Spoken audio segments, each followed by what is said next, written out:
Na estrada esburacada e empoeirada, a jovem Mia inclinou-se sobre o jovem inconsciente, apoiando a cabeça dele nos joelhos. Ao lado, na berma, estava um carro preto de luxo. Mia, com a mão trêmula, colocou o smartphone alheio no ouvido, e uma voz masculina aguda e exigente soou no alto-falante. Estou esperando, fale rápido. Por favor, venha, seu filho está piorando, ele está deitado na estrada e não reage. Sussurrou Mia, mal audível, contendo o medo. Quem é você e por que está fazendo isso? Respondeu o homem. Sua voz era fria e irritada. Eu o encontrei aqui, ele simplesmente caiu do carro, ajude-me! Ela implorou. Um suspiro pesado, impregnado de dúvida, soou no telefone, após o qual o homem, sem demonstrar nenhuma compaixão, ordenou. Diga o endereço e saia daqui. Mia, uma órfã, morava em uma velha casinha nos arredores da cidade com Marta, uma vizinha idosa que se tornou sua família substituta. Marta sofria de uma doença grave, e naquele dia, Mia foi para fora da cidade para encontrar ervas medicinais para ela. Ao mesmo tempo, Daniel, um jovem que estava destinado a herdar uma enorme fortuna, entrou em uma briga acirrada com seu pai autoritário, Jonathan, que insistia que Daniel desistisse do sonho de se tornar arquiteto e se dedicasse aos negócios da família. Daniel, em estado de depressão, saiu de casa com seu carro, mas de repente uma forte dor no peito o fez perder a consciência, deixando-o na beira da estrada, onde foi encontrado por Mia. Para Mia, pareceu que uma eternidade se passou, embora na verdade não tivesse se passado nem meia hora, repleta de tensão, quando de repente o silêncio foi quebrado pelo rugido crescente de um motor potente.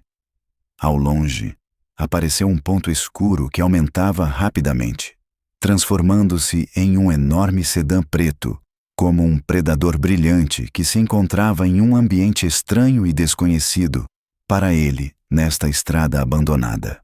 O carro reduziu a velocidade apenas no último momento e parou a poucos metros do carro de Daniel, levantando uma nuvem de poeira espessa da estrada, que lentamente se depositava na grama e nos arbustos, cobrindo tudo com uma camada cinza.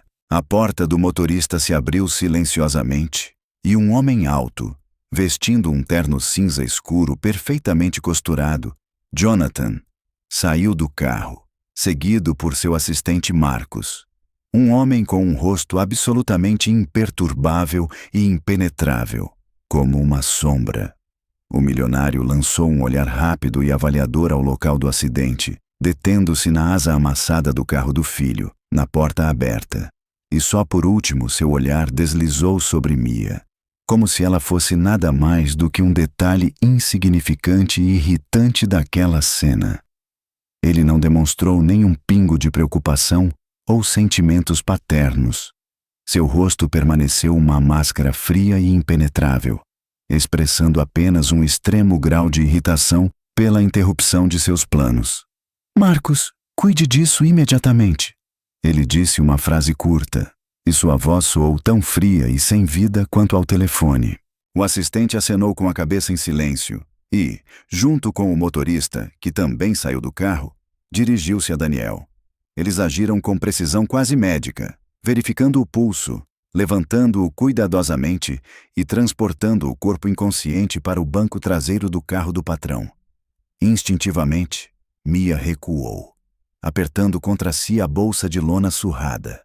Ela se sentia completamente deslocada e invisível nesse mundo de carros reluzentes e pessoas impassíveis e profissionais.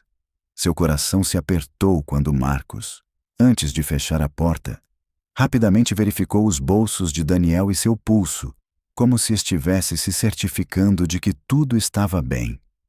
Esse pequeno gesto a magoou profundamente, lembrando-a de que, para essas pessoas, ela era apenas uma ameaça em potencial, uma ladra de rua, e não uma pessoa que tentava estender a mão para ajudar.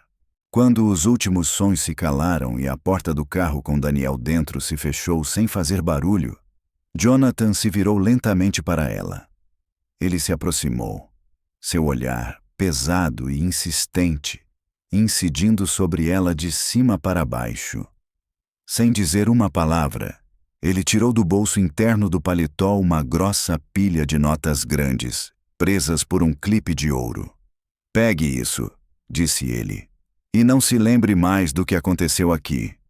Esta conversa, este lugar, meu filho, você não sabe de nada, não viu nada", disse ele, comprimindo as palavras entre os dentes, estendendo-lhe o dinheiro como se estivesse distribuindo uma esmola avarenta. "Você não existiu aqui. Entendeu?" Mia olhou para a pilha de dinheiro, que excedia tudo o que ela já tinha visto na vida, e percebeu que essas notas seriam suficientes para comprar remédios para Marta por muitos meses. Por um instante, um pensamento tentador passou por seu coração, mas foi imediatamente substituído por uma onda de mágoa e humilhação.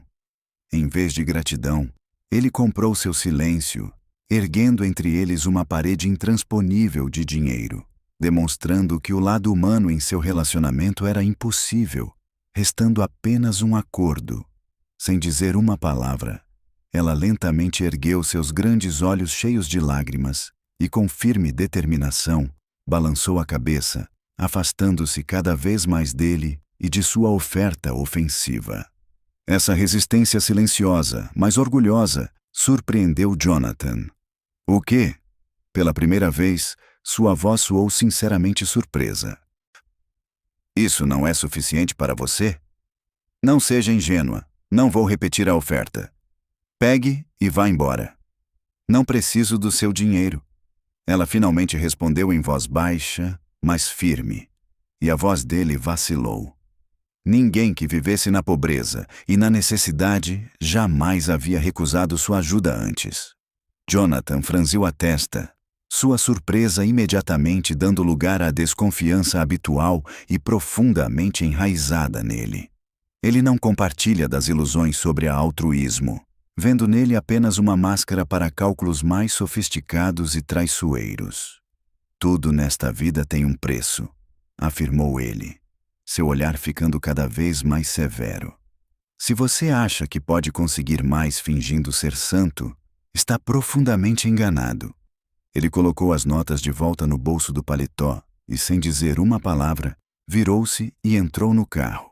A pesada porta se fechou, como uma barreira, separando-o desse mundo de sujeira e miséria. O carro arrancou suavemente, deu a volta e partiu com a mesma rapidez, deixando Miyu completamente sozinha no meio da rua. Antes de desaparecer na curva, ela viu rapidamente no espelho retrovisor o olhar fixo, penetrante e frio dele, que transmitia algo não dito. Ele certamente voltaria a essa conversa estranha e, para ele, ainda incompreensível. Daniel lentamente emergiu do abismo do esquecimento, como se atravessasse uma cortina espessa e viscosa. A primeira coisa que lhe ocorreu foi uma dor surda e pulsante na nuca, que se intensificava a cada batida do coração. Em seguida, sentiu o frescor dos lençóis engomados e o cheiro de antisséptico, puro e quase imperceptível, que imediatamente indicou sua localização. Um hospital. Com dificuldade, ele abriu as pálpebras pesadas. A luz ofuscante e sem vida que emanava do teto o fez fechar os olhos. E só depois de alguns segundos agonizantes, sua visão se recuperou. Em seu campo de visão, apareceu uma enfermaria espaçosa e branca como a neve, que mais parecia um quarto de hotel de luxo do que uma enfermaria de hospital. Perto da parede, havia um complexo equipamento médico que emitia um som monótono e contínuo, monitorando seus sinais vitais. Em uma cadeira perto da janela, com as pernas cruzadas, estava seu pai. Jonathan estava totalmente absorto estudando os gráficos na tela do tablet. Seu rosto, como sempre, permanecia impenetrável, como uma máscara de pedra fria. "Pai", sussurrou Daniel, sua própria voz soando estranha e rouca. "O que aconteceu? Onde estou? A dor de cabeça é insuportável." Jonathan não tirou os olhos da tela imediatamente. como se quisesse mostrar que os negócios da empresa eram mais importantes do que o estado de saúde do próprio filho. Só depois de uma longa pausa é que ele levantou lentamente a cabeça. Você está na clínica do Dr. Riley. Não é nada grave, disse ele com voz calma e impassível. O médico acredita que seja apenas um cansaço normal causado pelo estresse. Eu avisei que você precisava descansar mais e dedicar menos tempo aos seus desenhos inúteis. Daniel tentou se levantar, mas a fraqueza o dominou, fazendo-o deitar-se novamente sobre os travesseiros. Seus pensamentos eram um emaranhado de imagens caóticas e incompletas. Sol forte, poeira ofuscante, cheiro de poeira da estrada, sensação de queda e uma voz quase inaudível, assustada. Não me lembro de quase nada. Só me vinha à mente a figura vaga de uma garota, murmurou ele, tentando agarrar-se aos fragmentos fugazes de suas memórias. Ela se dirigiu a mim, pediu ajuda. Não preste atenção, isso tudo é bobagem, disse Jonathan, voltando-se para o tablet. Ela era uma mendiga comum que decidiu aproveitar o momento. Viu um carro luxuoso, o relógio no seu pulso e fingiu ser uma salvadora. Minha segurança rapidamente a mandou embora. Pessoas assim são capazes de tudo por dinheiro fácil. Não, pai, você está errado. Daniel insistiu, sentindo intuitivamente a mentira fria e calculista nas palavras do pai. Na voz dela, não havia ganância, mas um medo genuíno. Ela estava com medo por mim, e não o contrário. Acho que ela estava pressionando minha cabeça contra seus joelhos. Lembro-me claramente do calor de suas mãos. Jonathan soltou uma risada desdenhosa, quase imparcial, sem olhar para o filho. São manobras padrão, ensinadas desde a infância. Provocar pena, manipular emoções. Você estava confuso, podia parecer qualquer coisa. Eu mandei a segurança verificá-la. Descobrimos que ela era uma vigarista conhecida em seu meio, vinda de bairros pobres. Tivemos sorte que eles chegaram antes que ela conseguisse tirar tudo de valor dos seus bolsos. Não, isso não é verdade. Não pode ser assim, sussurrou Daniel, mas sua voz já não soava tão convincente. Não vamos falar sobre isso, disse Jonathan bruscamente, finalmente voltando seu olhar severo, desprovido de qualquer piedade para ele. O Dr. Riley confirmou o diagnóstico. Desmaio comum. Você só precisa descansar. Amanhã temos uma reunião com os investidores sobre o negócio com a Steel Industries, e espero que você esteja totalmente consciente e sem nenhuma mania relacionada a vagabundos de rua. Daniel ficou em silêncio, percebendo que era inútil continuar a discussão. Seu pai criou uma barreira intransponível em torno de si mesmo com sua opinião, e Daniel não conseguia atravessá-la. A fraqueza e a dor de cabeça não lhe davam forças para lutar. Ele fechou os olhos, mas, em vez de acalmá-lo, as palavras do pai despertaram nele os primeiros sinais de uma dúvida séria e absorvente. Seus pensamentos voltavam repetidamente à imagem da garota misteriosa, cuja voz, assustada, mas sincera, ele não conseguia nem queria apagar da memória. O caminho de volta para casa parecia interminável para Mia, ainda mais difícil do que o normal. Cada passo era dado com enorme esforço, como se pesos invisíveis puxassem suas pernas para baixo. A humilhação e a raiva fria do homem rico deixaram em seu coração uma dor profunda e dolorosa. Ela se sentia desonrada, insultada, como se tivesse sido mergulhada em água gelada, penetrada pelo desprezo.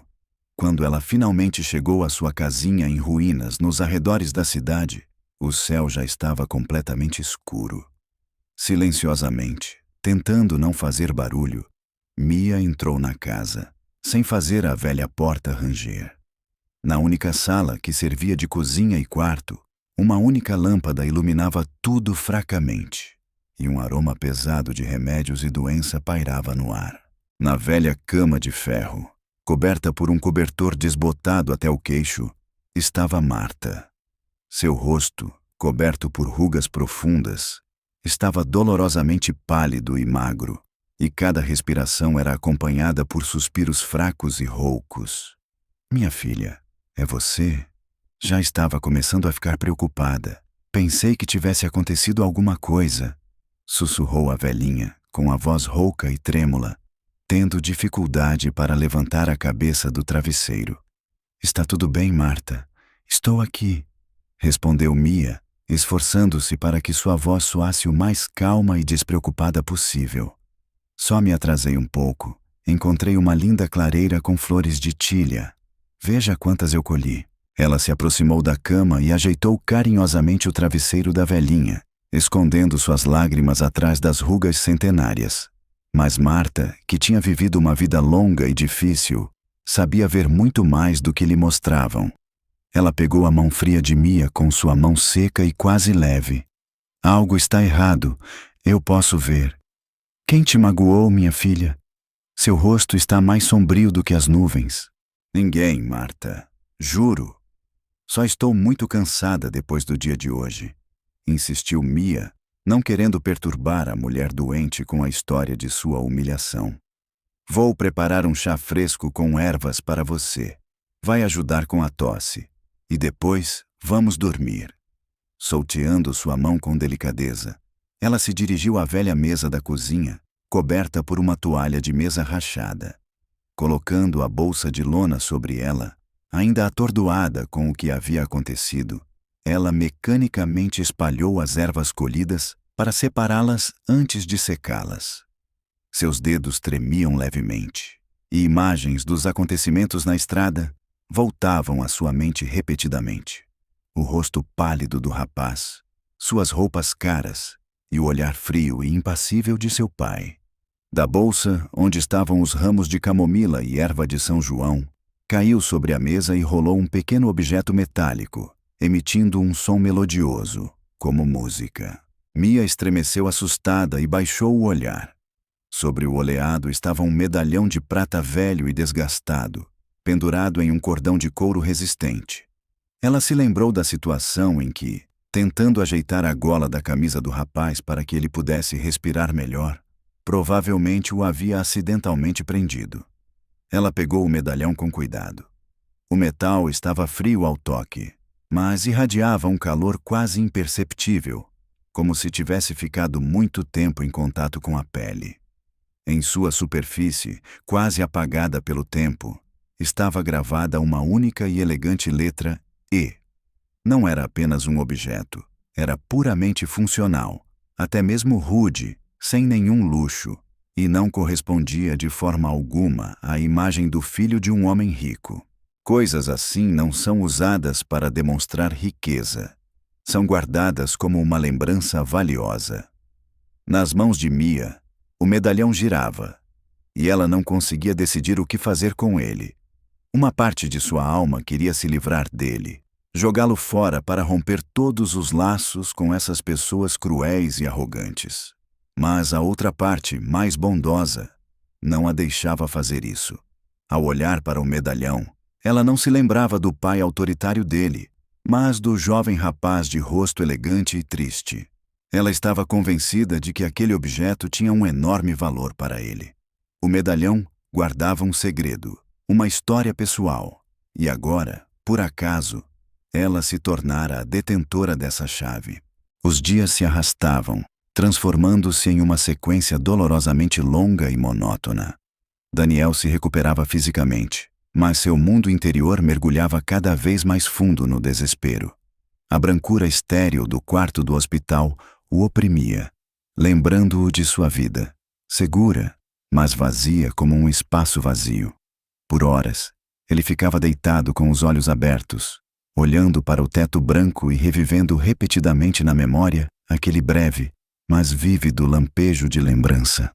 A voz da garota, rouca e trêmula de medo, mas ao mesmo tempo surpreendentemente suave, tornou-se sua obsessão.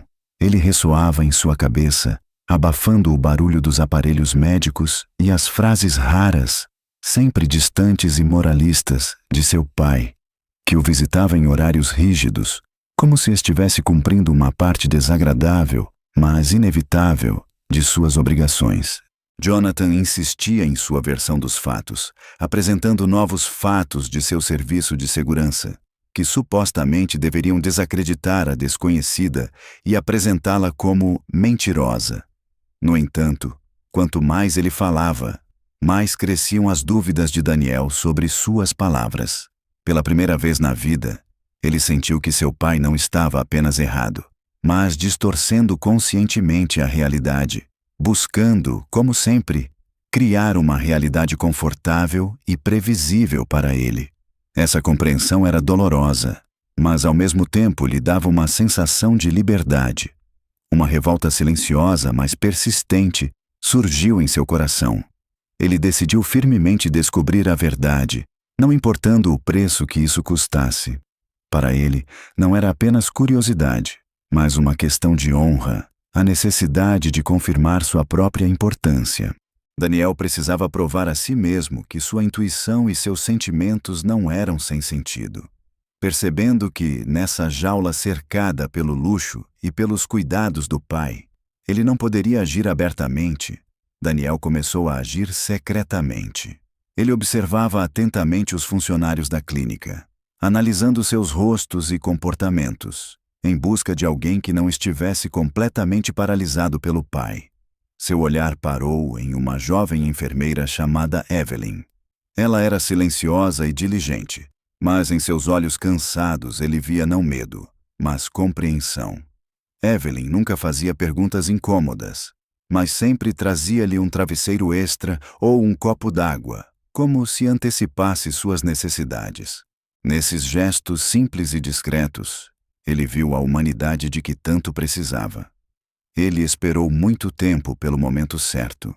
Certa noite, tarde da noite, quando a clínica mergulhou em um silêncio tranquilo e Evelyn fazia sua última ronda, ele a chamou até sua cama. "Evelyn, desculpe se estou incomodando", começou ele com uma voz rouca, quase suplicante. "Preciso muito da sua ajuda. Você é provavelmente a única pessoa que pode me ajudar." A enfermeira aproximou-se com um leve espanto, mas ainda assim com calma. Aconteceu alguma coisa, Sr. Daniel? Você não está se sentindo bem? Talvez seja necessário chamar um médico?" "Não, minha saúde está ótima." Após uma pausa, ele disse, como se estivesse organizando seus pensamentos. "O fato é que preciso encontrar a mulher que estava comigo na estrada naquele dia." Em seu rosto tranquilo, Evelyn viu uma expressão de preocupação surgir em um instante. Ela olhou assustada para a porta entreaberta do corredor, como se temesse que alguém pudesse ouvi-los. "Mas seu pai..." "O Sr. Jonathan foi muito categórico." Ela sussurrou, abaixando a voz. "Ele ordenou severamente a todos os funcionários que não falassem com você sobre o incidente e impedissem qualquer tentativa sua de descobrir a verdade. Lamento muito, mas não posso desobedecer às instruções dele. Posso ser demitida." "Eu entendo tudo, é verdade", disse Daniel com tristeza. "Meu pai está acostumado a conseguir o que quer, mas ele está me enganando. Ele afirma que ela era uma vigarista que tentou me enganar. Mas tenho certeza, sinto isso no fundo da minha alma. Lembro-me da voz dela, do choro dela por medo por mim. Preciso encontrá-la para expressar minha gratidão e ter certeza de que meu pai não a magoou." "Isso é pedir demais?" Evelyn ficou em silêncio, apertando a barra de seu avental branco. Ela era uma garota comum, e esse trabalho era vital para ela. Ela sabia o quão poderoso e implacável Jonathan podia ser, e arriscar tudo por causa do capricho de um homem rico era loucura. Desculpe." Ela sussurrou baixinho, já se preparando para sair. "Por favor", Daniel exclamou, sua voz trêmula de desespero, tão sincero e profundo que a fez parar. "Sempre fiz apenas o que meu pai me mandava. Frequentei as escolas que ele escolheu, convivi com as pessoas que ele aprovava. E agora sou obrigado a administrar um negócio que não me interessa nem um pouco. Nunca tive vontade própria. Nenhuma chance de fazer minhas próprias escolhas. Ajude-me, pelo menos uma vez na vida, a fazer o que eu quero. Conhecer a verdade, em vez de existir na realidade falsa que ele criou para mim." Peço-lhe, de todo o coração. Ele olhou para ela com submissão, e lágrimas brilhavam em seus olhos. Evelyn viu diante de si não um herdeiro mimado, mas um jovem perdido e infeliz, preso em uma prisão dourada. Sua alma estremeceu.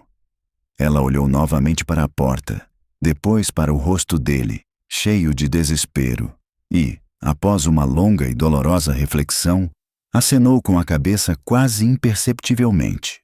Marcos entrou no espaçoso escritório de Jonathan, localizado no último andar do arranha-céu. As janelas panorâmicas ofereciam uma vista da cidade que se estendia abaixo, como um mapa. O escritório era decorado com uma luxuosidade fria, quase clínica. Madeira escura, metal brilhante e couro natural, sem detalhes desnecessários ou objetos pessoais. Toda a atmosfera transmitia força, autoridade e total ausência de apego emocional. Jonathan, de pé junto à janela, de costas para quem entrava, observava na agitação da cidade. Sua silhueta contra o sol brilhante parecia uma figura esculpida em pedra escura. Sem se virar, ele esperou que Marcos se aproximasse silenciosamente e colocasse sobre a mesa uma pasta fina de papelão caro. Bem, Marcos, disse o milionário, com uma voz fria como o vidro que o separava do resto do mundo. O que você conseguiu descobrir sobre essa garota? Ela já tentou entrar em contato com alguém? Ligou para jornalistas? Talvez ela tenha contratado um advogado e esteja preparando uma ação judicial? Quanto ela está exigindo para ficar calada? Marcos abriu a pasta e, sem mudar o tom de voz, começou seu relatório, expondo apenas fatos imparciais e comprovados. Não, senhor. Nada do que você listou. Nos últimos 3 dias, não foi registrada nenhuma tentativa de entrar em contato com você, seu filho ou qualquer pessoa do seu círculo. Nenhuma ligação, nenhuma carta, nenhum contato com a imprensa. Jonathan se virou lentamente. Seu rosto refletia uma leve, quase imperceptível surpresa, misturada com irritação. Nada? Marcos, no meu mundo não existe nada. Toda ação tem um motivo, todo silêncio tem um preço. Qual é o motivo dela? Ainda não conseguimos determinar isso, senhor, respondeu o assistente com a mesma impassibilidade. Mas eis o que conseguimos descobrir. O nome dela é Mia Ross, 18 anos, oficialmente órfã. Os pais, simples trabalhadores, morreram em um acidente de carro quando ela tinha 12 anos. Desde então, ela mora em uma casa antiga nos arredores, herdada da avó. Sua tutora não oficial é Martha Winter, uma vizinha idosa que sofre de insuficiência cardíaca crônica. Mia não frequenta instituições de ensino e não está oficialmente empregada. O destino quis que ela fosse obrigada a ganhar a vida com pequenos trabalhos ocasionais. Ajuda os vizinhos nas tarefas domésticas, colhe e vende ervas para a farmácia e, às vezes, trabalha como faxineira. Todo o dinheiro ganho é usado para comprar alimentos e medicamentos baratos para Martha. Marcos ficou em silêncio, esperando ansiosamente pela reação. Jonathan se aproximou da mesa e se acomodou em sua enorme poltrona de couro. A biografia simples, quase pobre, não se encaixava de forma alguma em sua visão de mundo complexa e cínica. Ele esperava encontrar um passado criminoso, ligações com chantagistas, um plano bem elaborado, mas, em vez disso, se deparou com uma história que lembrava um romance sentimental barato. Avó doente? Órfã? Marcos sorriu ceticamente. É bonito demais para ser verdade. Parece uma história inventada. Ele bateu com os dedos na mesa polida. E quanto ao passado dela? Ela tinha dívidas, conhecidos. Talvez ela tenha um amante com um passado criminoso que está puxando os cordões nos bastidores. Nós verificamos tudo, senhor. Ele respondeu. Ela não tem dívidas, exceto pequenas contas de serviços públicos. Não há ligações suspeitas. Ela leva uma vida extremamente reservada. Os vizinhos a descrevem como uma garota quieta, modesta e muito trabalhadora. Jonathan franziu ainda mais a testa. O que mais o irritava não era o fato de não ter nenhuma pista, nenhum motivo. O que mais o incomodava era não conseguir entendê-la. Ele estava acostumado a poder calcular qualquer pessoa, encontrar seu ponto fraco, convencê-la a fazer qualquer coisa. Mas essa garota era um mistério insuperável para ele. Uma equação complexa com um número infinito de incógnitas. Isso lhe causava raiva e irritação. Então, ela está agindo de acordo com uma estratégia de longo prazo, concluiu ele após 1 minuto de silêncio. Ela está esperando o momento certo para dar um golpe decisivo. Talvez esteja esperando que Daniel saia do hospital para usar sua história de pobreza e nobreza em seu benefício. Talvez, senhor, respondeu Marcos, mas não havia nenhum pingo de confiança em seu tom de voz. Não é apenas possível, é inevitável, afirmou Jonathan, levantando-se da cadeira. Quero que a vigiem 24 horas por dia. No entanto, é preciso agir da forma mais discreta possível, para que ela não suspeite de nada. Preciso saber tudo o que acontece com ela. Vigiem-na. Para onde ela vai, com quem se comunica, o que compra nas lojas. Verifiquem suas conversas telefônicas, mensagens, se ela tiver. Tenho certeza de que encontrarei sua fraqueza, sua verdadeira motivação. Cada pessoa tem seus motivos, Marcos. Cada uma. E eu vou descobri-los. Evelyn cumpriu sua promessa a Daniel. Apesar de cada passo nessa missão lhe causar um medo crescente. Ela sabia muito bem que estava indo contra a vontade de uma das pessoas mais poderosas da cidade, e qualquer passo em falso poderia levar não apenas à perda do emprego, mas também à destruição de toda a sua carreira futura. Graças aos seus contatos nos serviços sociais da cidade, onde ainda tinha velhas amigas da faculdade, ela rapidamente descobriu o endereço de Mia. Jonathan já conhecia as informações. Uma casa velha nos arredores, uma órfã, uma tutora doente. O sentimento de desesperança e vulnerabilidade da menina só aumentou o desejo de Evelyn de ajudar. Ela não podia permitir que um milionário influente esmagasse mais uma alma indefesa. Após um turno difícil, tarde da noite, ela entrou em seu carro velho e pequeno e foi para o outro lado da cidade. Quanto mais ela se afastava do centro iluminado, mais escuras e desconfortáveis as ruas ficavam. Finalmente, ela chegou a um bairro onde o tempo parecia ter parado há muitas décadas. Com dificuldade, ela encontrou a casa certa, que era ainda mais velha e decadente do que ela imaginava.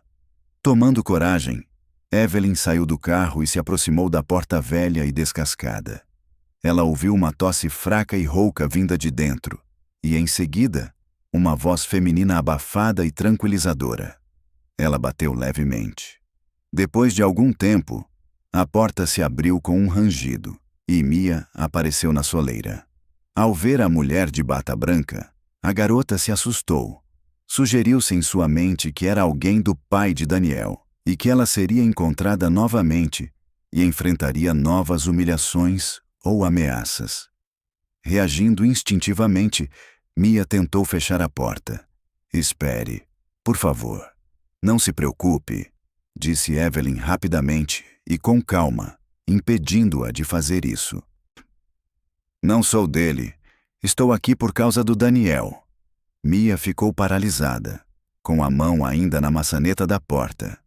Ela olhou com desconfiança para a enfermeira, tentando encontrar algum tipo de astúcia em sua expressão. Por causa do Daniel? O que você quer aqui? Sua voz era quase inaudível, mas cheia de tensão. Meu nome é Evelyn. Sou enfermeira da clínica onde ele está agora. Ele me pediu para encontrá-la. Ele quer muito vê-la e agradecer pessoalmente. Evelyn tentou falar da forma mais suave e amigável possível. Ele não acredita em nada do que seu pai diz e está muito preocupado que ele possa ter ofendido você de alguma forma. Ele só queria ter certeza de que ela estava bem. Mia ficou em silêncio. Em sua memória, ainda estavam muito vívidas e dolorosas as imagens do olhar frio do milionário e do dinheiro que ele jogou para ela. Ela não queria se deparar novamente com aquele mundo que só lhe trouxe dor e humilhação. Diga a ele que estou bem e agradeça por sua preocupação. Mas não posso ir, disse ela com firmeza, tentando fechar a porta novamente. Tenho uma mulher doente em casa. Não posso deixá-la sozinha. Eu entendo, insistiu Evelyn. Ele realmente está insistindo muito. Isso é muito importante para ele. Ele se sente culpado e diz que não terá paz até te ver. Mia estava em dúvida. Parte dela se opunha a esse encontro, mas outra parte não podia ignorar o pedido sincero daquele rapaz indefeso. Além disso, havia algo mais em sua consciência, um fardo pesado que a oprimia. Ela sabia que precisava devolver algo que não lhe pertencia. Reunindo forças, ela desapareceu na penumbra da casa e, em um instante, reapareceu, estendendo a Evelyn um velho medalhão de prata na palma da mão. Encontrei-o na estrada, ao lado dele, explicou ela. Acho que é dele e, com certeza, um objeto muito importante para ele. Por favor, entregue-o a ele e diga que desejo que ele se recupere logo. Evelyn pegou o medalhão com cuidado, como se fosse uma joia valiosa. Ao ver a letra E gravada nele, seu rosto benevolente e um pouco cansado se transformou instantaneamente. Seu rosto refletia uma profunda comoção, misturada com surpresa e uma súbita e clara compreensão. Evelyn conhecia a história da família de Jonathan. Todo o coletivo da clínica estava ciente da trágica perda ocorrida muitos anos atrás, a morte de sua esposa Eleanor, por quem, segundo os rumores, ele era loucamente apaixonado, e após a qual se tornou frio e calculista. Naquele momento, Evelyn compreendeu claramente. Aquele pedaço de metal, aparentemente simples, significava mais para a rica e infeliz família de Jonathan do que toda a sua riqueza. Não era apenas uma bugiganga, era uma memória preservada. Não posso simplesmente entregar isso a alguém, disse ela com firmeza e insistência, encontrando o olhar de Mia. Você precisa entregar isso pessoalmente. É muito importante. Garanto que tudo será feito para que ninguém, além de mim, saiba da sua chegada.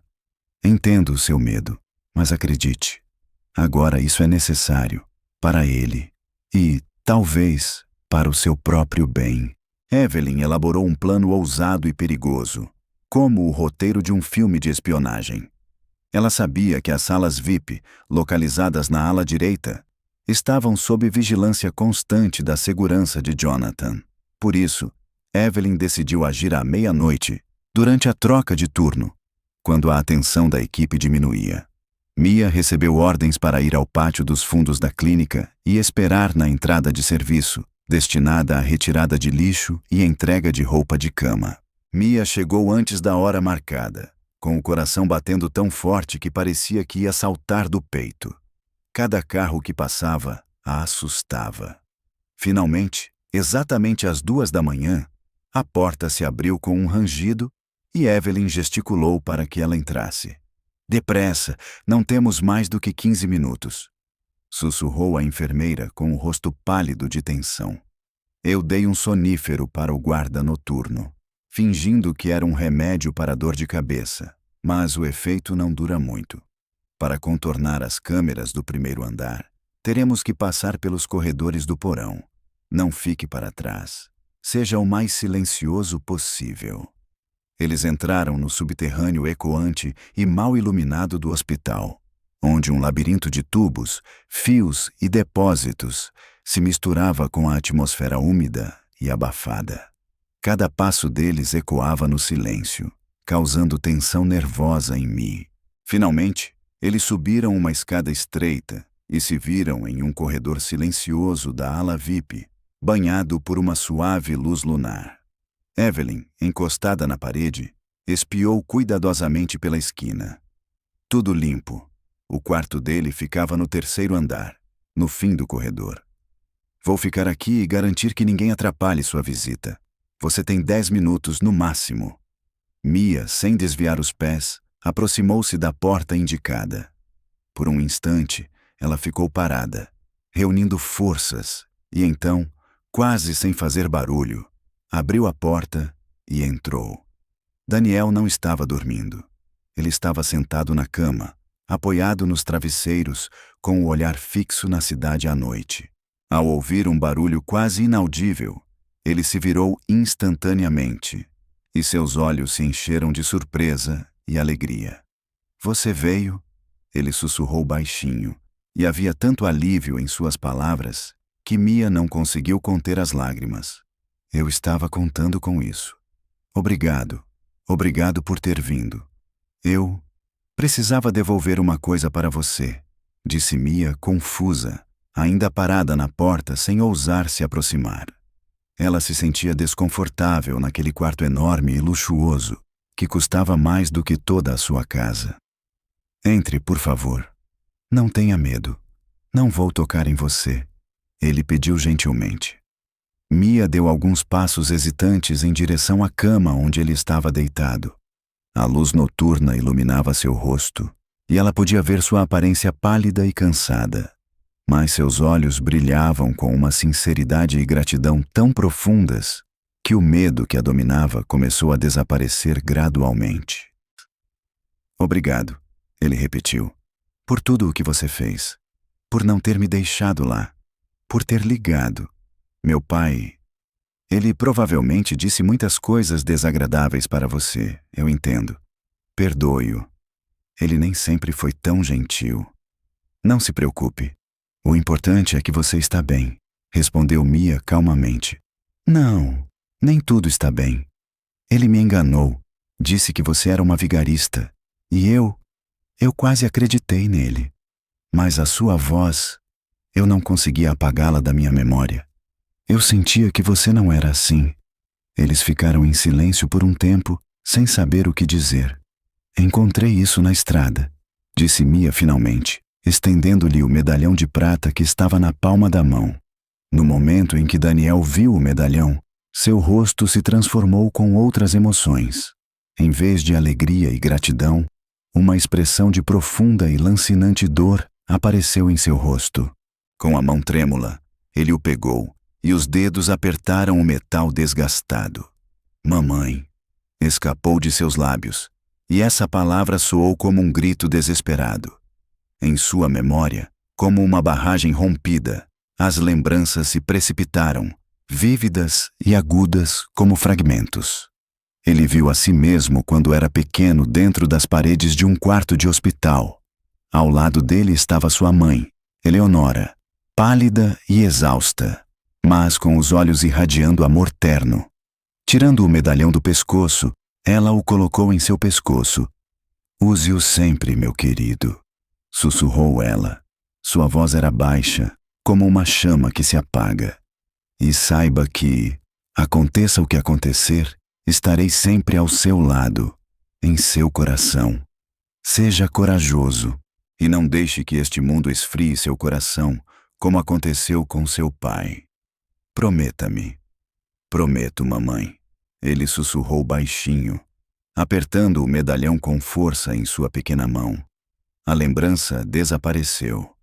Daniel estava sentado na cama, apertando o medalhão com tanta força que os nós dos dedos ficaram brancos. Lágrimas escorriam por suas bochechas. Mia não sabia como ajudá-lo. Seu coração se apertou de compaixão. Ela estendeu a mão mecanicamente e tocou seu ombro, tentando aliviar um pouco seu sofrimento. Naquele momento tenso e íntimo, como em um pesadelo, a pesada porta do quarto se abriu silenciosamente. Jonathan apareceu na porta, tomado por uma estranha inquietação, e decidiu verificar como estava seu filho a essa hora tardia. Seu olhar, penetrado por uma raiva gelada e desconfiança, estava fixo na mão da pobre garota, pousada no ombro de seu filho. Um silêncio ensurdecedor pairou sobre a sala, oprimente como um bloco de pedra. Ele vibrava com tensão, de reprovações não expressas e raiva acumulada. Jonathan, sua alta figura bloqueando completamente a luz do corredor, estava parado na porta, transformado em uma silhueta escura e ameaçadora. Ele não se mexeu. Apenas seu olhar, gelado e penetrante como fragmentos de gelo, estava fixo em Mia. Seus olhos revelavam toda a verdade. O filho chorando, vulnerável, a mão daquela mulher em seu ombro, a atmosfera íntima, quase misteriosa, que reinava na sala.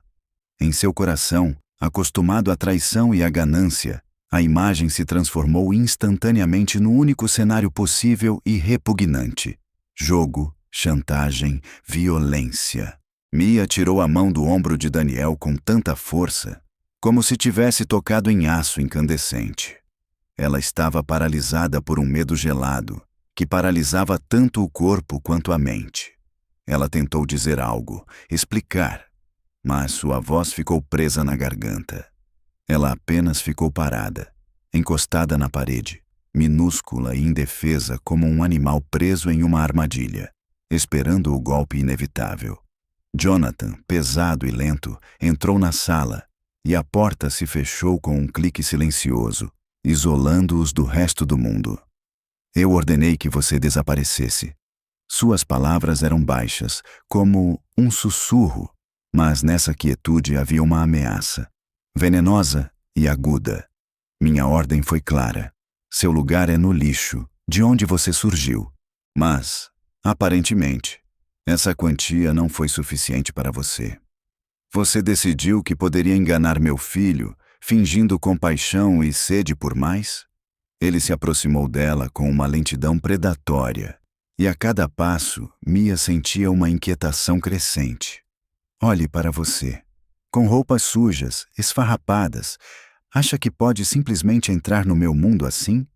Achou que eu permitiria que você manipulasse meu filho com suas histórias piedosas sobre pobreza?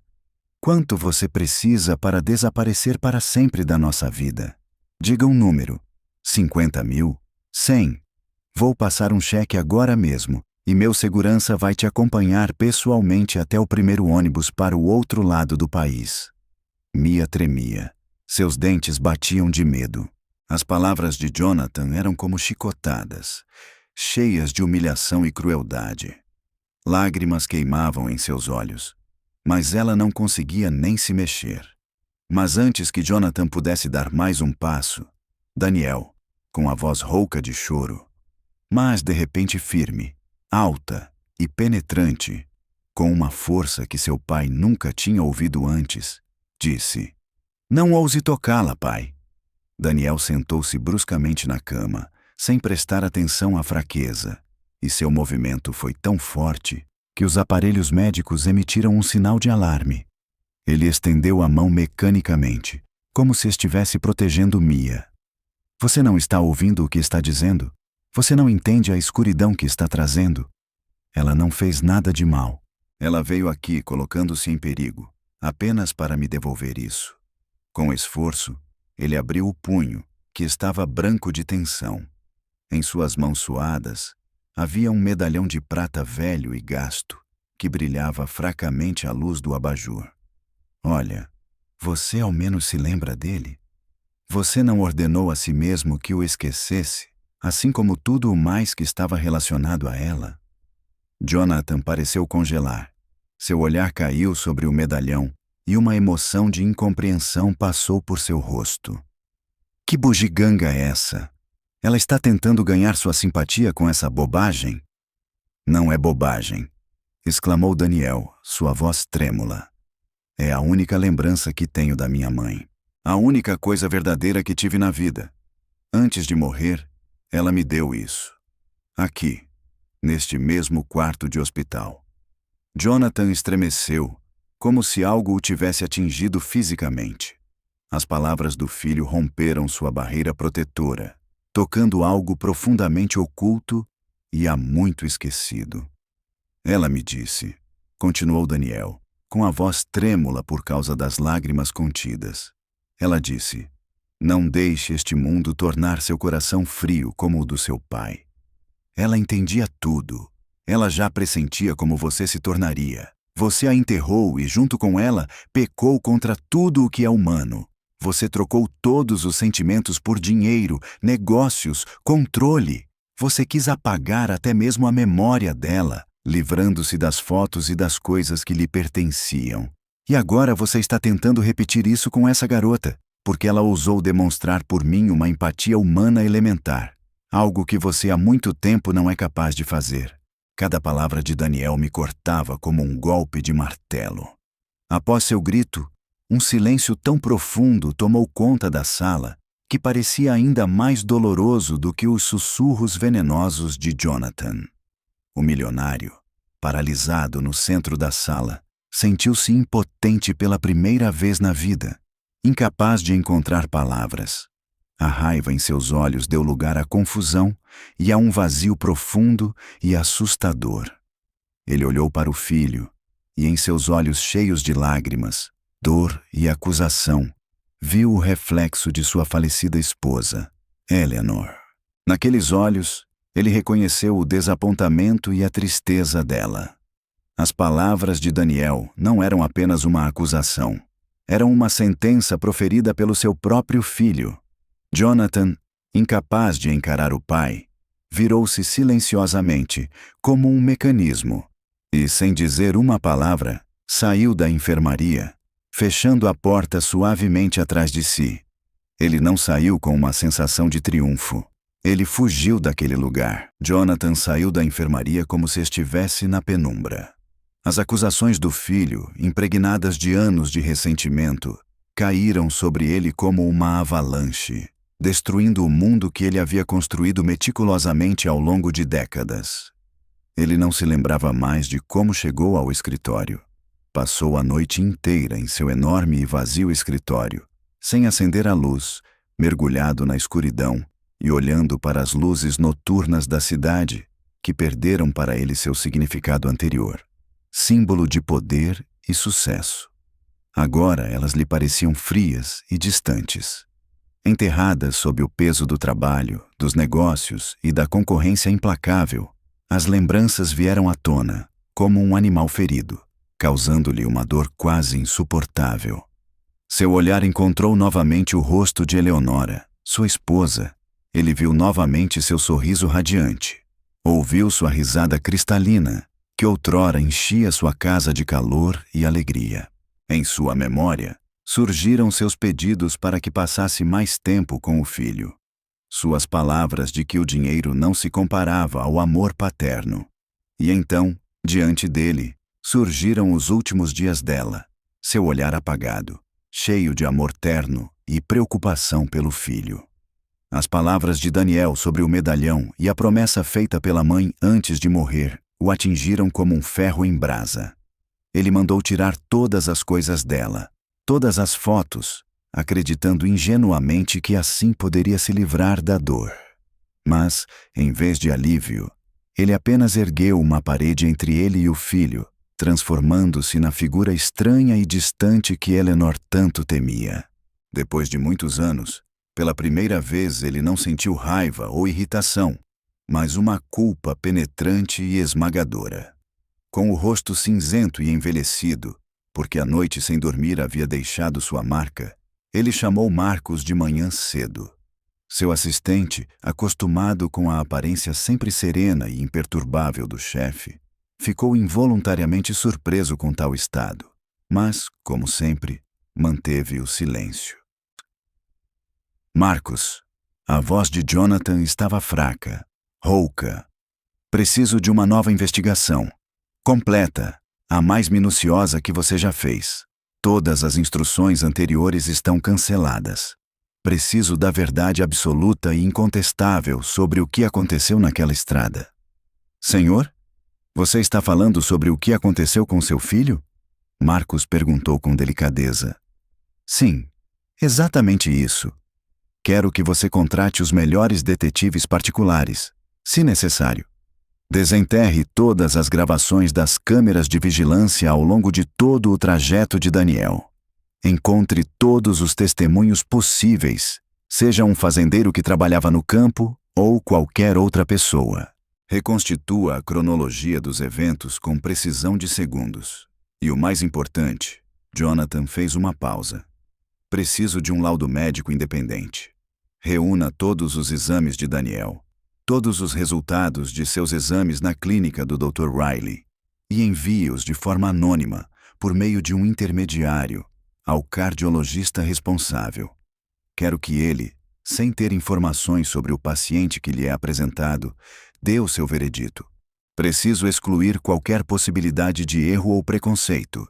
Quero a verdade confiável, Marcos, independentemente do seu conteúdo.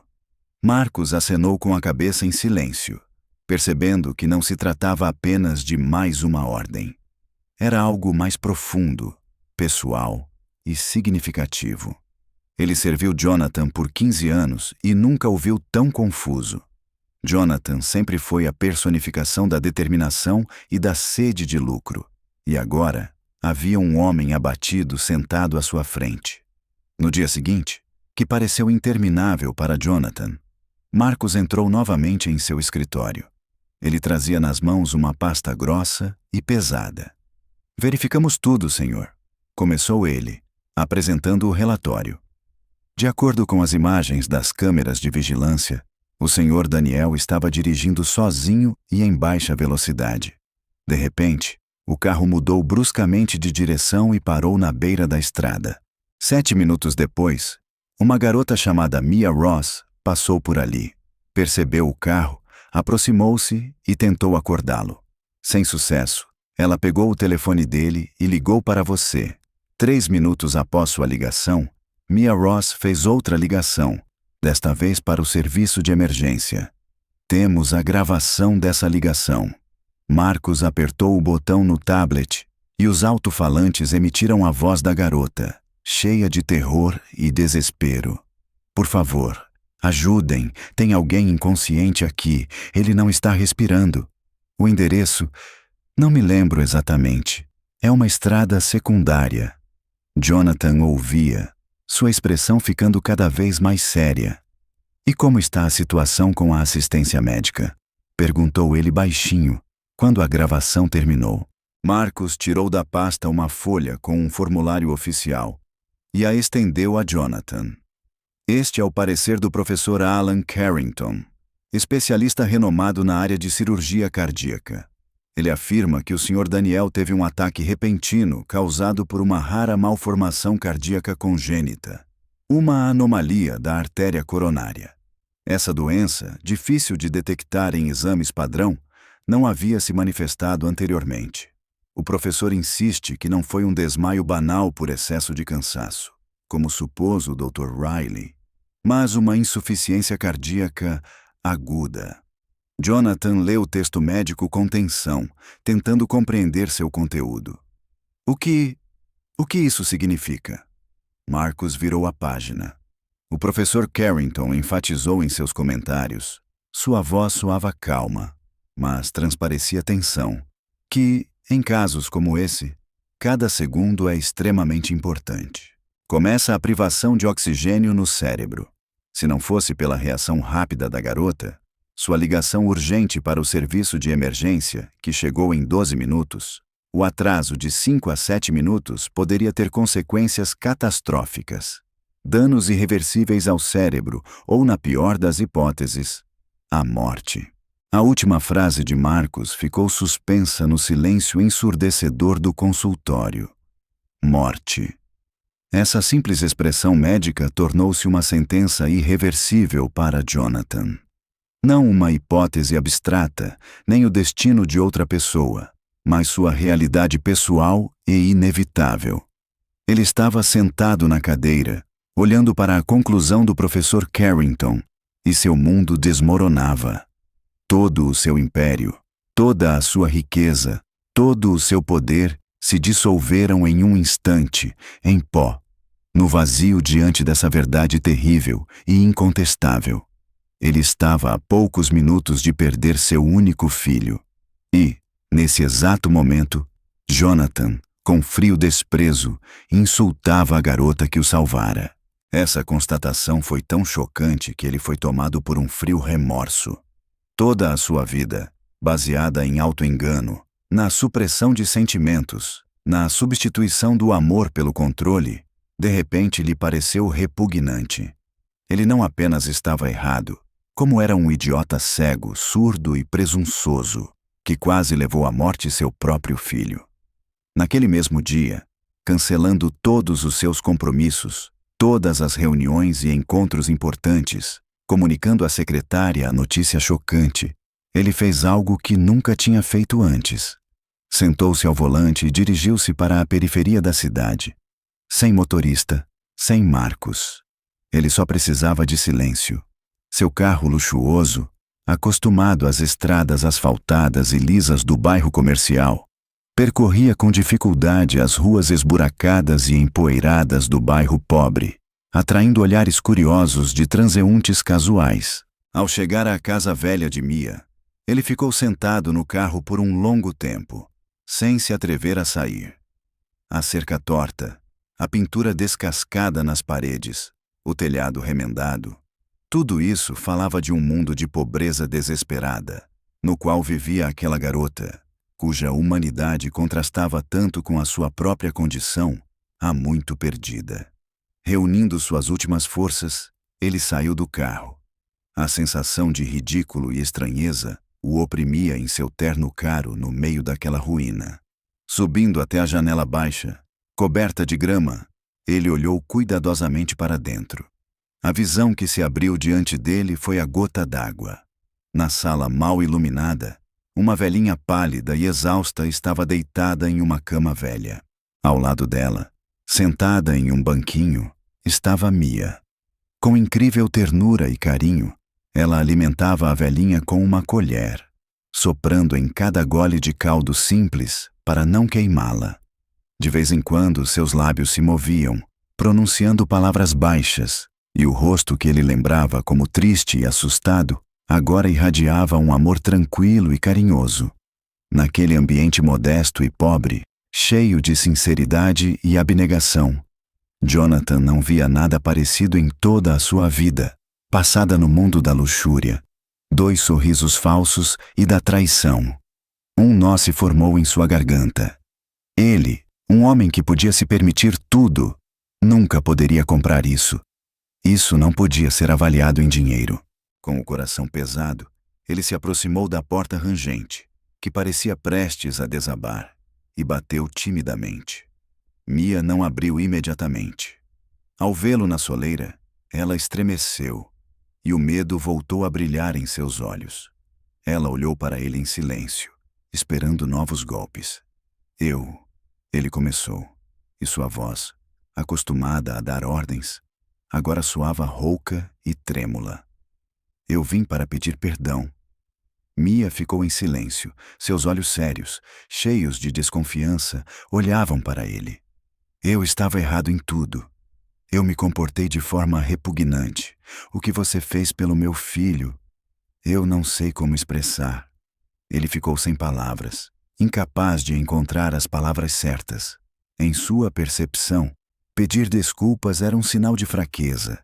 Ele não estava acostumado a isso. E, naquele momento, por um comportamento há muito enraizado, quase instintivo, ele fez a única coisa que sabia fazer. Tirou do bolso interno do paletó um maço de dinheiro, visivelmente mais grosso do que da vez anterior. Aqui, pegue isso, por favor. É o máximo que posso fazer. Você certamente precisa de dinheiro para o tratamento. Para Marta. Ele apontou com a mão para o quarto onde Marta estava deitada. Naquele momento, seu coração realmente ardia com uma sincera necessidade de ajudar. Mas, aos olhos de Mia, isso parecia mais uma tentativa de resolver tudo com dinheiro, de comprar seu consentimento. Seu medo deu lugar a uma raiva calma e fria. Tire isso, disse ela com firmeza. Sua voz era inflexível. Mas eu quero pagar minha dívida. Sussurrou ele, inseguro. Você não me deve nada, interrompeu ela bruscamente. Eu agi como qualquer pessoa normal em meu lugar. Ajudei uma pessoa em apuros. Isso não é um serviço que se pode comprar ou vender. E meu perdão não tem preço. Nos olhos dela, ele não viu medo nem raiva. Apenas um profundo e amargo cansaço e desprezo pelo mundo material dele, onde tudo se resumia a dinheiro. Algumas coisas não se compram, senhor, repetiu ela, palavras que sua esposa lhe dissera há muito tempo. Humanidade, dignidade, bondade, Essas coisas não se adquirem. Por favor, vá embora. Suavemente, mas com firme determinação, ela fechou a porta na cara dele, deixando o milionário na varanda destruída. A sensação de solidão o atingiu com tanta força que ele, acostumado a ter tudo o que queria, pela primeira vez na vida se sentiu humilhado e impotente. Liberado dos cuidados dos médicos, Daniel não sonhava em voltar para sua casa luxuosa, mas vazia. Seu único desejo era ir para o outro lado da cidade. Apesar da proibição direta e categórica do pai, que tentava retomar o controle da vida do filho, colocando segurança 24 horas ao seu redor, Daniel encontrou uma saída para a armadilha criada.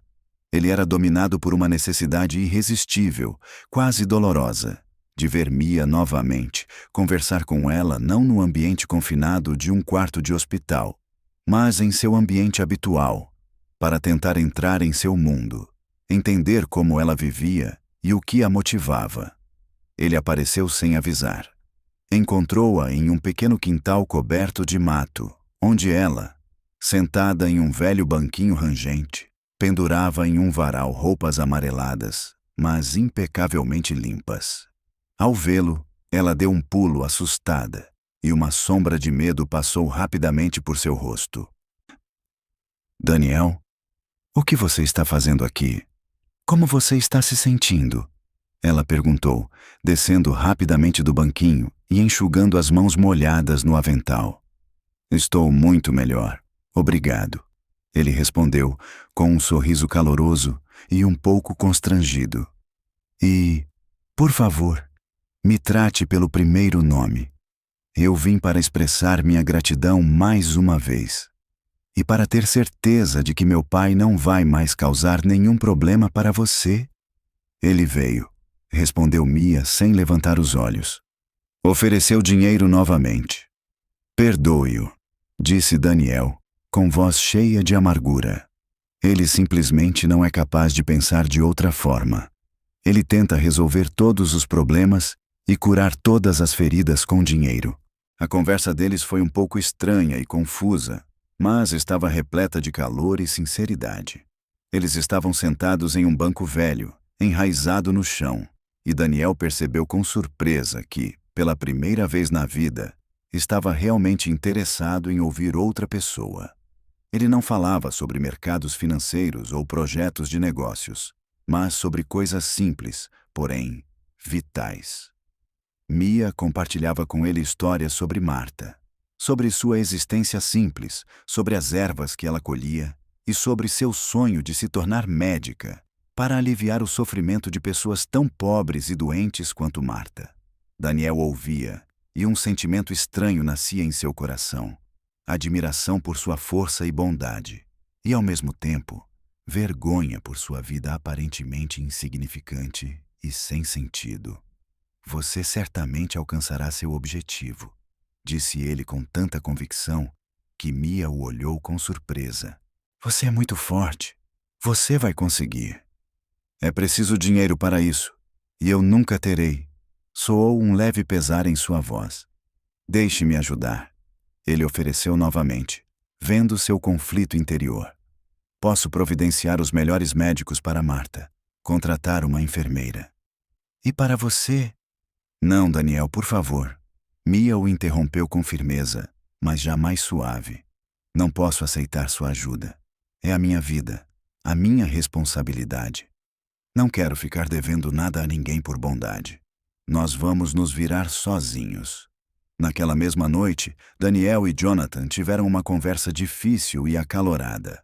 O pai, ao saber por seus funcionários da viagem autorizada do filho, ficou furioso. Na enorme sala de estar de sua mansão, ele andava de um lado para o outro, como um tigre enjaulado, esperando por Daniel. Como você pôde? Eu proibi você de sair de casa sem escolta. E ainda mais, proibi você de se encontrar com ela. Indignou-se Jonathan, assim que o filho cruzou a soleira da porta. Eu estava onde queria estar, disse Daniel calmamente.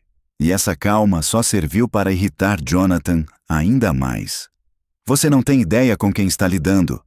Ela não é do nosso mundo. Ela é um perigo para você. Ela é uma caçadora de dinheiro tentando se infiltrar na sua vida. Perigo?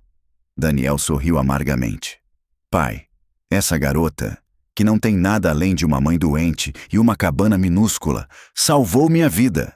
Ela demonstrou mais humanidade e compaixão do que todos os que estão ao seu redor. Parceiros de negócios, advogados, todos juntos. Eles estão dispostos a se livrar de você por uma ninharia, e ela recusou seus rendimentos ilícitos. Isso tudo é um jogo. Ela só está tentando aumentar seu preço. Não! Daniel gritou com o pai pela primeira vez na vida, tão alto que os pingentes de cristal do lustre tilintaram. Você mesmo está jogando esse jogo, o jogo dos fortes e poderosos. Na verdade, você é simplesmente fraco. Você tem medo de qualquer sentimento sincero, porque não é capaz de controlá-los. Você tem medo dela, porque ela lhe revelou que existem coisas no mundo que não podem ser compradas. Ela é mais decente, mais honesta e mais corajosa do que todos nós, e eu não vou deixar você continuar humilhando-a ou tentando se livrar da culpa que sente por ela. Daniel, sem dizer uma palavra, virou-se e foi para o seu quarto, deixando o pai sozinho no meio da sala. Essa explosão, essa luta desesperada da garota, essa rebelião sem precedentes atingiram Jonathan como um banho de água fria. De repente, com uma clareza impressionante, ele percebeu que estava perdendo o filho não apenas em termos de obediência, mas também em termos de amor e respeito. E a culpa era de seu próprio orgulho, sua relutância em ver a verdade e sua própria covardia. Após uma discussão acalorada com o filho, Jonathan recostou-se em seu escritório, mergulhando em reflexões silenciosas.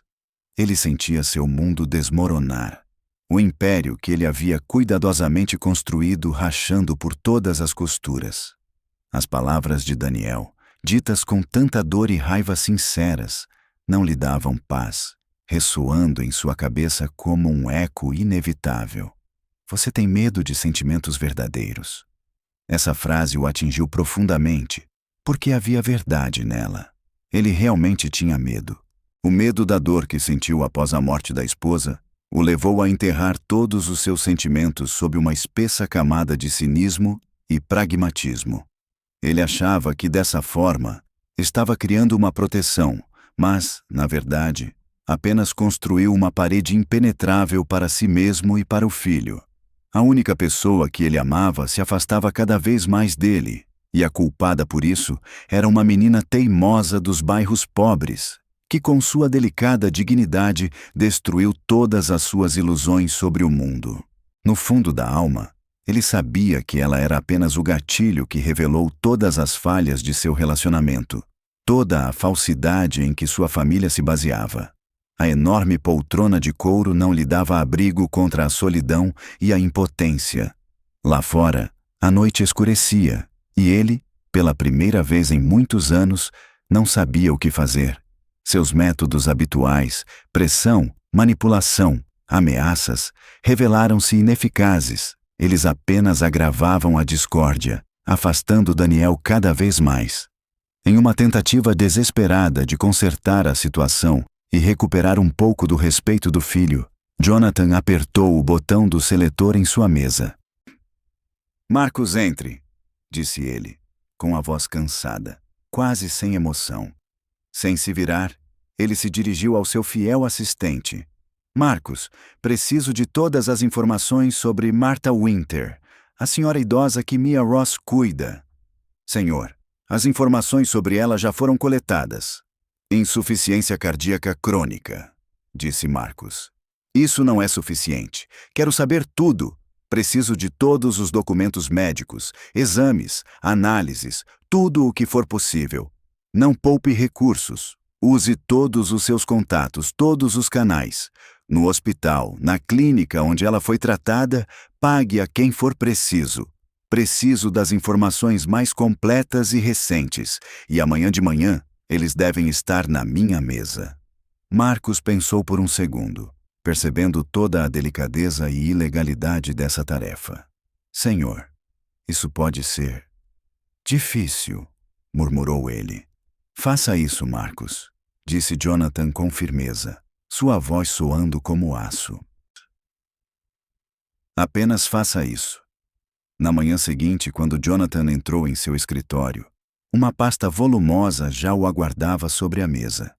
Ele a abriu e, por várias horas, sem se distrair nem por um minuto, examinou cada documento, cada linha, cada número nos relatórios.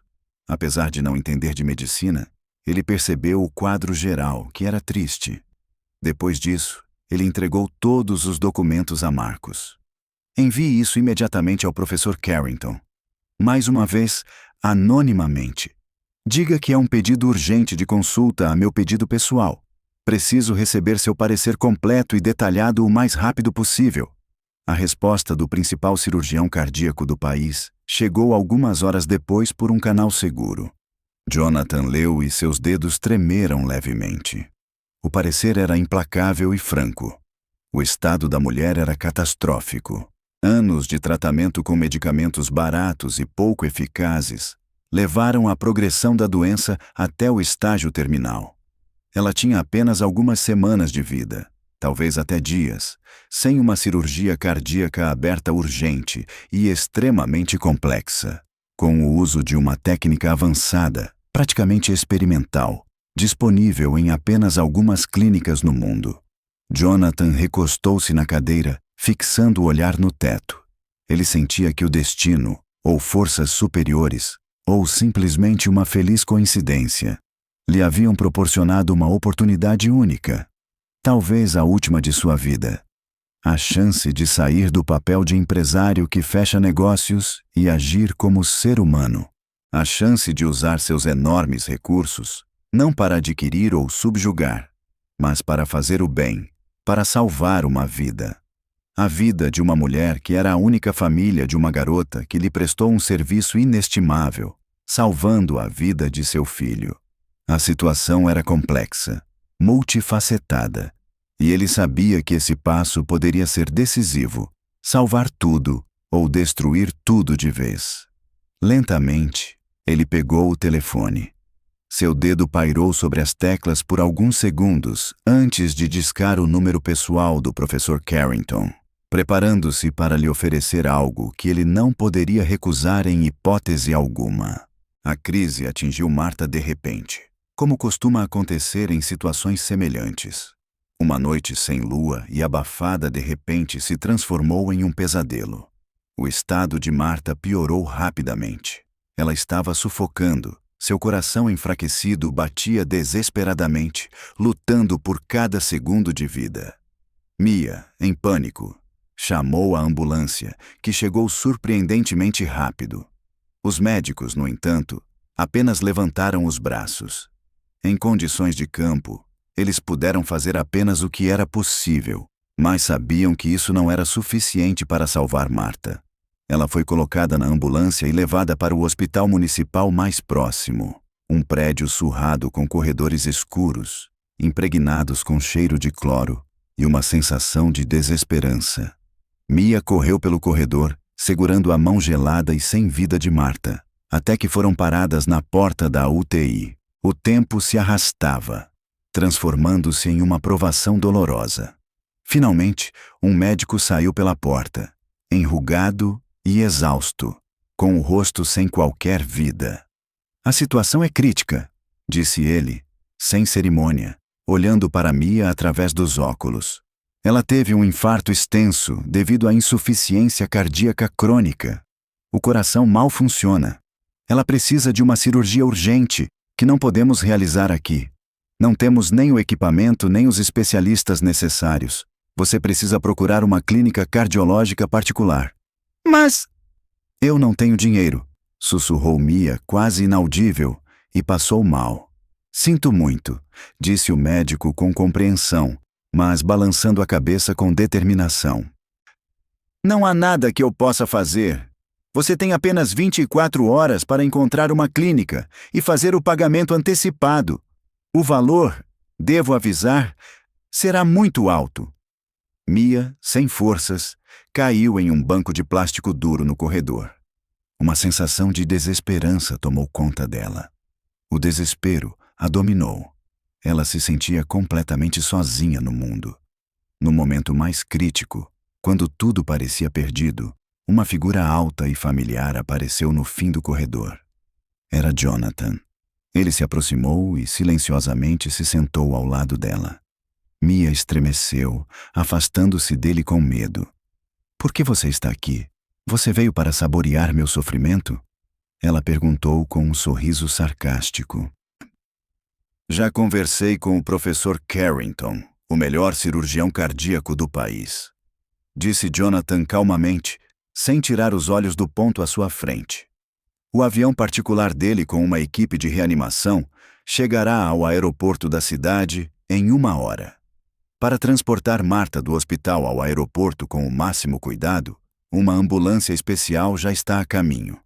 Mia olhou para ele em silêncio, incapaz de se recuperar do que tinha ouvido.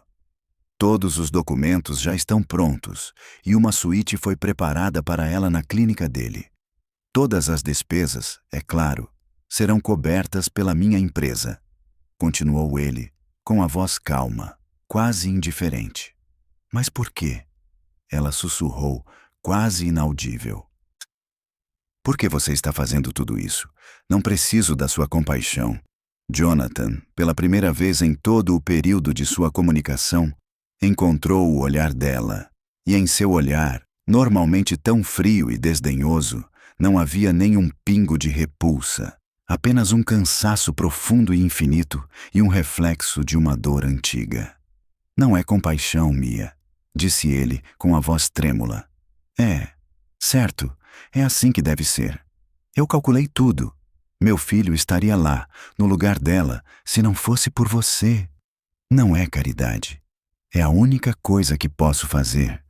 Eu estou em dívida com você e peço que me deixe fazer isso. Por favor. A última palavra foi quase um sussurro, e sua entonação soou como um pedido implorativo, tão incomum para ele que Mia, apesar de todo o seu sofrimento e desconfiança, sentiu que uma pessoa completamente diferente estava diante dela. A operação durou quase 8 horas agonizantes. Durante todo esse tempo, Daniel não saiu do lado de Mia, no silêncio estéril da sala de espera da clínica particular para onde Marta havia sido levada. Ele a apoiou, trazendo café quente, que ela não tocou, colocando seu paletó sobre os ombros dela, quando ela sentia frio e simplesmente sentando-se ao lado dela, com sua presença, para que ela soubesse que não estava sozinha. Jonathan também estava na clínica, mas mantinha distância, incapaz de superar sua indecisão interior.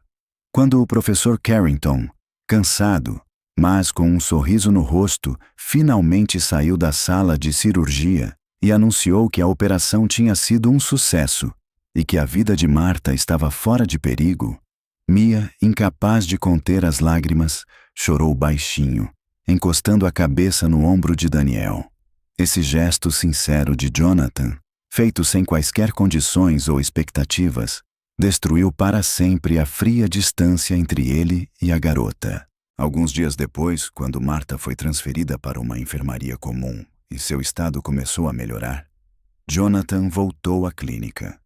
Ele a encontrou no silencioso jardim do hospital, banhado pelo sol. Daniel começou, escolhendo as palavras com um pouco de constrangimento. Eu sei que você era uma excelente aluna na escola e sonhava em ser médica. Sonhava, confirmou Mia suavemente. Mas o destino decidiu de outra forma, continuou Daniel. O nosso fundo familiar tem um programa que concede bolsas de estudo a jovens talentosos de famílias desfavorecidas que desejam dedicar-se à medicina. Tenho certeza de que você será a candidata ideal para receber uma bolsa integral na Universidade de Medicina mais prestigiada do país. A bolsa cobrirá todas as despesas, tanto o curso quanto a moradia. Ele não lhe entregou dinheiro, mas uma elegante pasta de couro com o logotipo do fundo. Dentro dela estavam todos os documentos necessários e um formulário. Mia folheou os papéis, olhando para Daniel, que estava um pouco afastado e acenava para ela com um sorriso encorajador. Não era uma esmola nem uma tentativa de se livrar dela. Era uma oportunidade, Uma chance de ter a vida que ela nunca poderia imaginar. Obrigada, ela sussurrou pegando a pasta.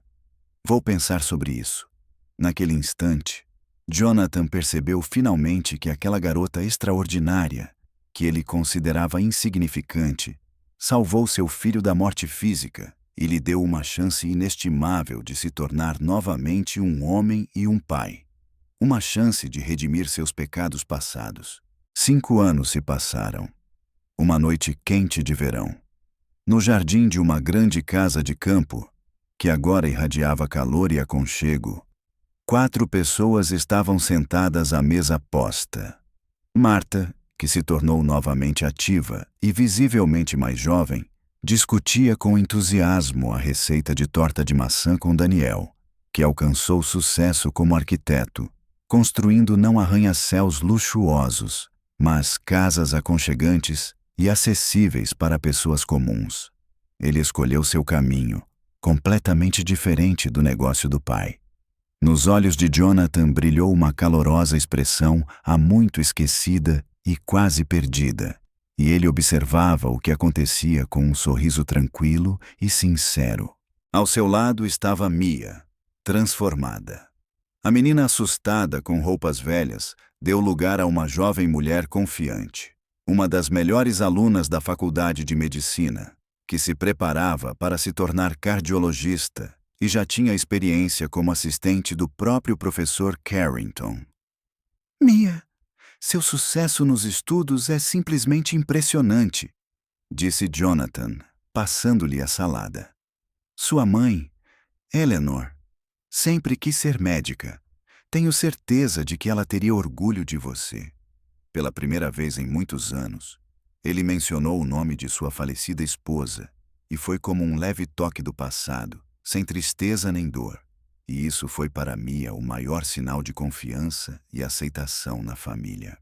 Obrigada, Jonathan, respondeu Mia, e suas palavras transmitiam sincera gratidão. Obrigada a vocês dois por tudo. Na estrada poeirenta, eles estavam sentados juntos, pessoas que pareciam ter sido tecidas por diferentes fios do destino, mas unidas por uma força estranha e dramática. Eles pareciam uma família, mesmo que não fosse convencional, mas verdadeira, baseada não no bem-estar material, mas no perdão, na gratidão e na simples compaixão humana.